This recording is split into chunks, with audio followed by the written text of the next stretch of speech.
कहते हैं यारी दोस्ती जो होती है वह घर से बाहर तक ही सीमित रहे तो वह ठीक होता है, क्योंकि कभी कभार कुछ दोस्त जो होते हैं वह अपने ही दोस्त के घर की महिलाओं के ऊपर नज़र गलत डालना शुरू कर देते हैं। आज की घटना में कुछ ऐसा ही है। एक पति जो कि सो रहा होता है, वह पत्नी जो उसी के दोस्त के साथ संबंध बना रही होती है। फिर जब पति की आंखें खुलती है तो पत्नी कहती है कि तुम दोनों मिलकर आ जाओ। फिर जो होता है उसके बाद की कहानी जान आपके पैरों तले जमी खिसक जाने वाली है। सो नमस्कार, आदाब, सत श्री अकाल दोस्तों, मैं करण राज, आप देख रहे हैं अनोखी अपराध। ये घटना जो है उत्तर प्रदेश के इटौंजा की है। वहीं का रहने वाला अशोक सिंह, जिसकी उम्र 52 साल थी, उसकी पत्नी कांति देवी, जिसकी उम्र 48 साल थी। उन दोनों का एक इकलौता बेटा था संजू सिंह, जिसकी उम्र 26 साल थी। वह अभी लखनऊ में एक स्पोर्ट फैक्ट्री में जॉब कर रहा होता है। दिन जो था बहुत ही अच्छे से गुजर रहा होता है। संजू जितने भी पैसे लखनऊ में कमाता वह अपने माता पिता के पास इटौंजा भेज दिया करता। दिन जो था इसी तरह से गुजरते हुए जा रहे होते हैं। उसी बीच में जो अशोक सिंह होते हैं वह अपने बेटे संजू के पास कॉल लगाते हैं और कहते हैं, बेटे अब जो है वह तुम शादी कर लो, तुम अच्छे खासे पैसे भी कमाने लगे हो। जो संजू होता है वह कहता है कि पिताजी, मैं अभी शादी नहीं करना चाहता, पहले मैं अपने गांव में अच्छा मकान बना लूं और शहर में कोई अच्छा सा ज़मीन खरीद लूं, उसके बाद मैं शादी करूंगा। जो पिता अशोक होते हैं वह मजाक ही मजाक में कहते हैं, बेटा तुम क्या बूढ़े हो जाओगे तब शादी करोगे। जो संजू होता है इस बात को जैसे ही अपने पिता के मुंह से सुनता है तो वह कहता है कि ठीक है पिताजी, अगर आपकी इच्छा ही है हमारी शादी करने को तो आप जल्द लड़की ढूंढना शुरू कर दो। मैं गांव में जब पहुंचूंगा छुट्टियां होने पर आप मेरी शादी कर देना। अशोक जैसे ही इस बात को सुनते हैं वह बेहद ही ज़्यादा खुश होते हैं। वह कहते हैं कि ठीक है बेटा, जो जल्द से जल्द तुम छुट्टियां लेकर गांव चले आओ। वह कहता है कि होली आने ही वाली है, होली से पहले मैं जो हूँ गांव में पहुंच जाऊंगा, उसी दौरान आप मेरी शादी करवा देना। अशोक इस बात को सुनते ही वह बेहद ही ज़्यादा खुश होते हैं और वह कॉल को रख देते हैं और अपनी पत्नी के पास पहुँचते हैं, कांति के पास, और सारी बातों से अवगत कराते हैं कि उनका बेटा जो है वह तैयार हो चुका है शादी करने को।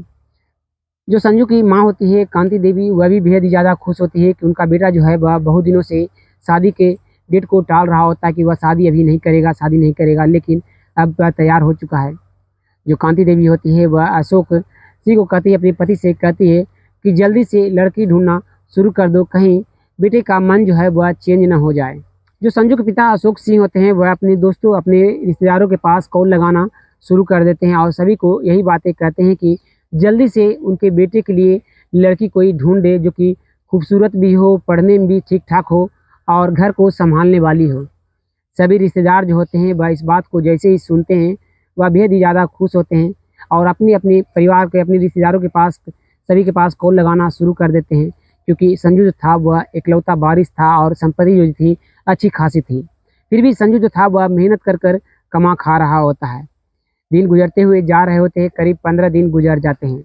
15 दिन गुजर जाने के बाद जो अशोक सिंह के जो बहनोई होते हैं वह कॉल करते हैं और कहते हैं कि उनके गांव की एक लड़की है जिसका नाम निशा है। वह बेहद ही खूबसूरत है और पढ़ने में भी अच्छी खासी है और घर को वह संभालने वाली भी है, क्योंकि वह अपने माता पिता की इकलौती बेटी है और अपने माता पिता को बेहद ही अच्छी से सेवा संस्कार भी करती है।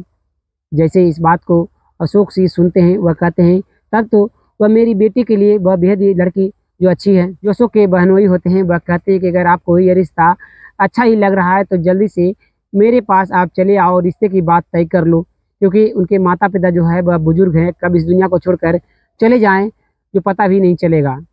जैसे इस बात को अशोक सुनते हैं वह बेहद ही ज़्यादा खुश होते हैं और वह ठहाके लगाना शुरू कर देते हैं और कहते हैं कि कल ही वह अपने घर से निकलेंगे और उनके यहाँ पहुँचेंगे।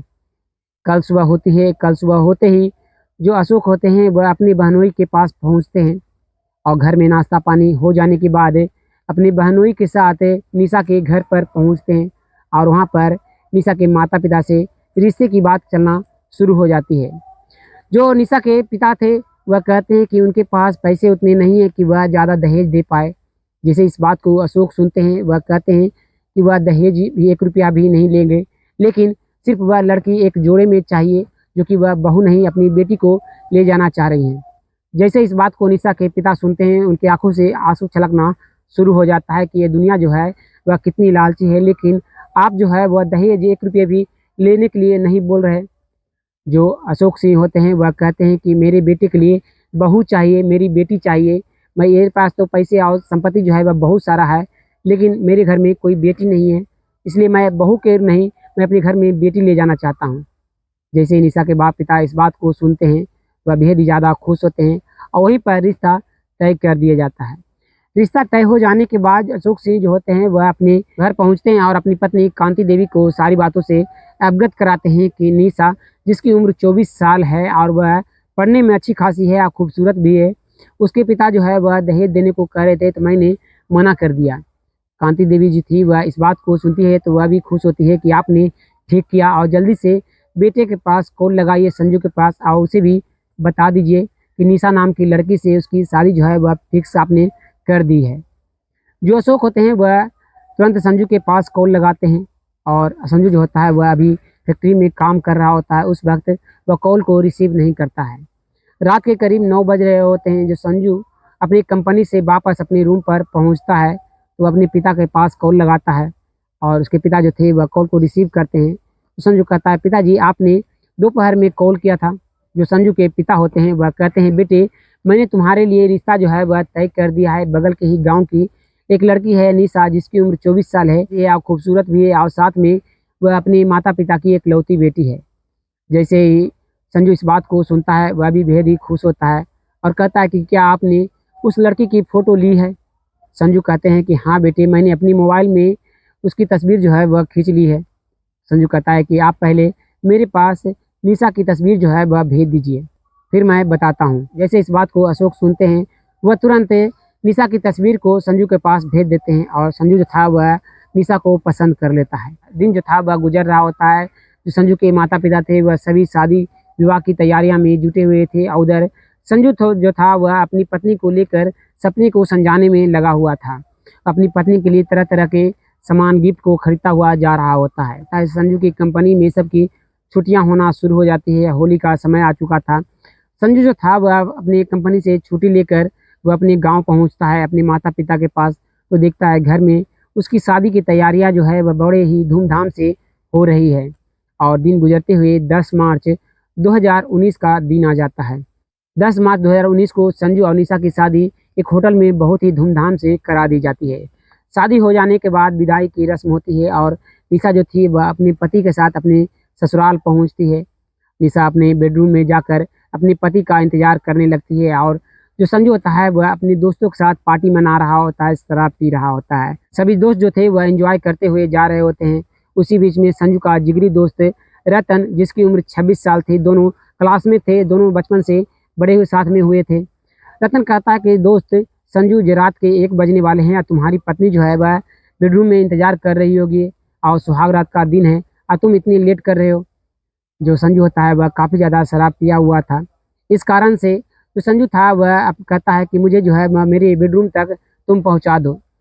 जो रतन होता है वह अपने दोस्त संजू को सहारा देकर बेडरूम में लेकर जाता है, जहां उसकी पत्नी जो निशा थी वह बेड पर बैठकर अपने पति का इंतजार कर रही होती है।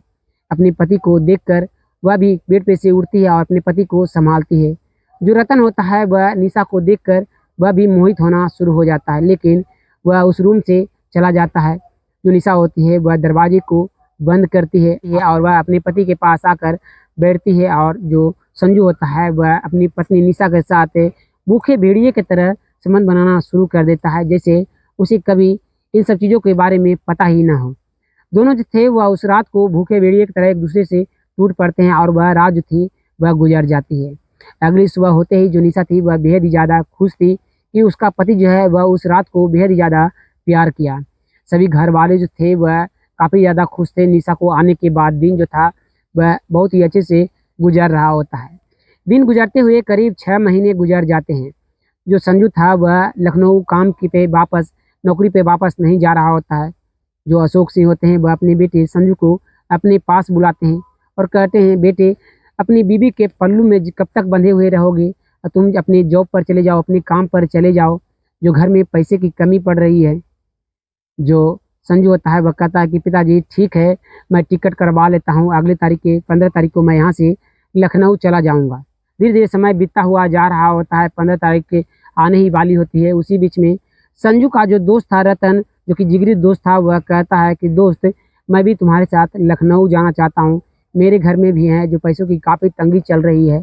मेरे माता पिता भी जो है वह काफ़ी ज़्यादा बीमार रहा करते हैं, उनके लिए मुझे पैसों की आवश्यकता है, जो मैं भी तुम्हारे साथ काम करने जाऊँगा। जो संजू होता है इस बात को सुनता है तो वह कहता है कि ठीक है, 15 तारीख की टिकट जो है मैंने कराई है, साथ में तुम्हारा भी मैं करवा देता हूँ। धीरे धीरे समय बीतता हुआ जा रहा होता है और 15 तारीख आ जाती है। 15 तारीख आने के बाद संजू और रतन दोनों अपने घर से निकलते हैं और सीधे लखनऊ पहुँच जाते हैं। लखनऊ पहुँच जाने के बाद संजू जो था वह अपनी फैक्ट्री में रतन को काम पर लगाने की कोशिश कर रहा होता है, लेकिन उस फैक्ट्री में रतन के काम नहीं लग पाता। इस कारण से बगल के ही फैक्ट्री में रतन को जो संजू के काम लगवा देता है। उस दिन के बाद दोनों जो थे वह वहाँ पर बड़े ही मेहनत से काम करते हुए जा रहे होते हैं। दिन जो था वह गुजरता हुआ जा रहा होता है और ऐसे ही करीब 3 महीने गुजर जाते हैं। 3 महीने बीत जाने के बाद संजू अपनी पत्नी निशा के पास कॉल लगाता है और कहता है कि निशा, तुम जो है वह लखनऊ चले आओ, जो हम लोगों को खाना बनाने में काफ़ी ज़्यादा समस्या का सामना करता पड़ता है। हम लोग को आने में लेट हो जाता है और खाना बनाते बनाते काफ़ी ज़्यादा रात हो जाती है। इस कारण से हम लोग जो है वह सही से आराम नहीं कर पाते हैं। जो निशा थी इस बात को जैसे ही सुनती है वह कहती है कि ठीक है, पिताजी को आप जल्दी से कह दो, पिताजी जो है वह टिकट को निकाल देंगे, उसके बाद मैं वहाँ पर पहुँच जाऊँगी, आप रेलवे स्टेशन लेने चले आना।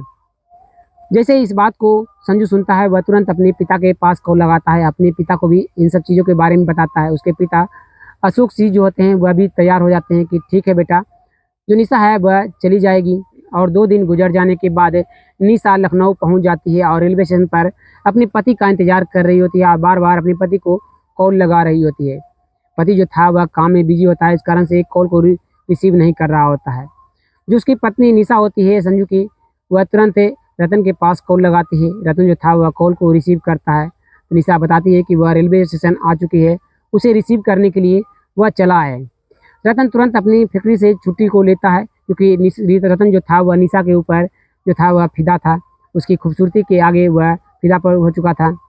इस कारण से जो रतन होता है वह तुरंत रेलवे स्टेशन पर पहुँचता है लखनऊ के और वहाँ पर निशा को एडॉप्ट करता है और वह तुरंत अपने रूम पर लेकर चला आता है। तो वहाँ पर दोनों जो थे वह एक दूसरे से बातें करते हुए जा रहे होते हैं। रात के करीब 9 बजते हैं। संजू था वह अपने रूम पर पहुँचता है। तीनों जो थे वह बैठकर खाना पीना खाते हैं। जो रतन होता है वह भाभी भाभी कहकर मजाक करता हुआ निशा से जा रहा होता है। धीरे धीरे उन दोनों के बीच वहाँ पर दोस्ती होती जा रही होती है। दोनों के बीच ऐसा लगने लगा था कि वह दोस्ती का रिश्ता से हटकर वह देवर भाभी जैसे अपने घर में होते हैं, उस तरह से दोनों एक दूसरे से हाथों में हाथ डालकर मजाक करना शुरू कर देते हैं। जो संजू था वह वहीं पर इन सब चीज़ों को देखता जा रहा होता है, लेकिन उसे लगता कि उसका दोस्त है, देवर भाभी का रिश्ता है, इस कारण से वह दोनों जो है वह एक दूसरे से मजाक कर रहे हैं, इसलिए वह इग्नोर करता हुआ जा रहा होता है। संजू जिस कंपनी में काम कर रहा होता है उस कंपनी के मैनेजर जो होता है वह संजू को नाइट शिफ्ट लगाने को कहता है। संजू मना करता है, लेकिन जो मैनेजर होता है वह उस पर दावा बनाता है। इस कारण से संजू जो होता है वह नाइट शिफ्ट ड्यूटी पर लग जाता है। जो रतन होता है वह बगल के ही फैक्ट्री में काम किया करता था और वह डे ड्यूटी किया करता था। इस कारण से रात में हमेशा वह निशा के साथ रूम पर रहा करता था। दोनों जो थे वह एक दूसरे से बातें किया करते और बातें करते करते दोनों धीरे धीरे नज़दीक आना शुरू हो जाते हैं। एक रात के करीब 2 बज रहे होते हैं। निशा जो थी वह सोई हुई होती है। जो रतन था वह भी रजाई ओढ़कर सो रहा होता है और रतन की आंखें खुल जाती है। वह तुरंत निशा की ओर देखना शुरू कर देता है। उसकी खूबसूरती देखकर वह मोहित होता हुआ जा रहा होता है। वह धीरे धीरे अपनी रजाई को निशा को ओढ़ाता है और तुरंत निशा जो थी वह भी जाग जाती है और धीरे धीरे उन दोनों के बीच नज़दीकियाँ बढ़ती हुई जा रही होती है और दोनों एक दूसरे के साथ वहीं पर अंग्रेजी फिल्मों की तरह संबंध बनाना शुरू कर देते हैं। उस दिन के बाद ये जो सिलसिला था चलता हुआ जा रहा होता है। उधर संजू जो था वह नाइट शिफ्ट कर रहा होता है, इधर जो रतन था वह उसकी पत्नी के साथ नाइट शिफ्ट करने में लगा हुआ होता है। दिन इसी तरह से गुजरते हुए जा रहे होते हैं। संजू का जब डे ड्यूटी होता तो रतन जो होता है वह नाइट शिफ्ट करना शुरू कर देता। ये जो सिलसिला था चलता हुआ जा रहा होता है। आज साल 2020 आ जाता है। पूरे देश में लॉकडाउन लग जाती है। लॉकडाउन लग जाने की वजह से रतन और संजू के काम जो थी वह बंद हो जाती है। सभी कंपनियां पर ताला लग जाती है। जो संजू और रतन होते हैं वह अपनी पत्नी के साथ इटौंजा पहुंचते हैं अपने गांव पर। जो संजू होता है वह अपनी पत्नी के साथ बेहद ही खुशी से रह रहा होता है, लेकिन जो निशा थी वह अब रतन के बगैर नहीं रह पा रही होती, वह बेचैन की तरह तड़प रही होती है। एक रात के करीब 10 बज रहे होते हैं। जो निशा होती है वह रतन के पास कॉल लगाती है और वह अपने घर पर बुलाती है। तो जो रतन होता है वह कहता है कि नहीं, उसके घर पर वह नहीं आ सकता, क्योंकि उसी घर में कई सारे जो लोग हैं वह जाग जाएंगे तो वह पकड़ा जाएगा। जो निशा थी वह उस रात को किसी तरह से मन को मार लेती है और कहती है कि कल सुबह जो है वह कुछ जो कि है वह दुकान से दवाइयों को ले लेना जिसे नींद आ जाए, जो मैं घर खाने में मिला दूंगी और सभी लोग जो है वह जब सो जाएंगे तो मेरे घर पर चले आना। जो रतन होता है वह इसी चीज़ को करता है। वह मेडिकल शॉप पर पहुंचता है और कुछ टैबलेट्स को लेता है। अब वह निशा को आकर खिड़की से दे देता है। जो निशा होती है वह किचन में पहुंचती है और खाने में उस दवाई को मिला देती है।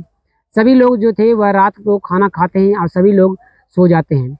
रात के करीब 10 बज रहे होते हैं। निशा के घर पर रतन पहुंचता है। निशा जो थी वह रतन के हाथों को पकड़ती है और वह अपने रूम में लेकर चली जाती है, जहाँ पर संजू था वह पहले से सो रहा होता है।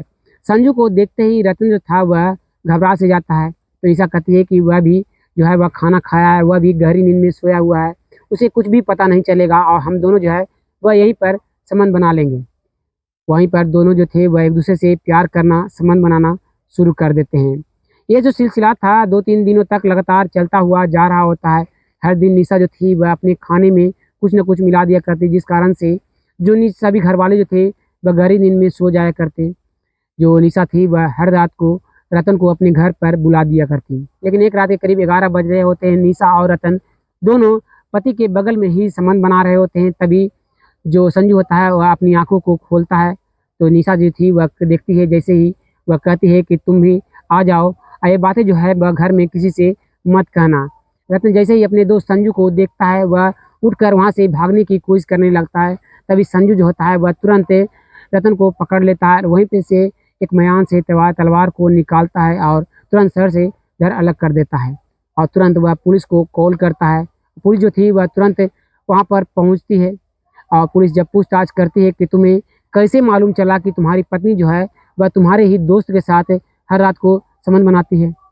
तो जो संजू था वह बताता है कि उसे शक हो चुका था कि जब भी वह सुबह में उठता तो उसका सर जो है वह काफ़ी ज़्यादा दर्द देता। उसे लगने लगा था कि रात में ज़रूर जो है वह निशा कुछ न कुछ खाने में मिला रही है। इस कारण से उस रात को वह खाना नहीं खाया। जैसे इस बात को पुलिस सुनती है वह भी चौंक जाती है और संजू को वहाँ से लेकर चली जाती है और संजू को उम्र कैद की सज़ा हो जाती है।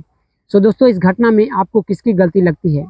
क्या संजू की गलती थी कि वह अपनी पत्नी को लखनऊ में खाना बनाने के लिए बुलाया, या फिर उसके दोस्त रतन की गलती थी कि वह अपने ही दोस्त की पत्नी के साथ इन सब चीज़ों को करता हुआ जा रहा होता, उसकी खूबसूरती पर वह मोहित हो गया था, या फिर निशा की गलती थी कि अपने ही पति के दोस्त के साथ वह उस रात को संबंध बनाना स्टार्ट कर दी थी?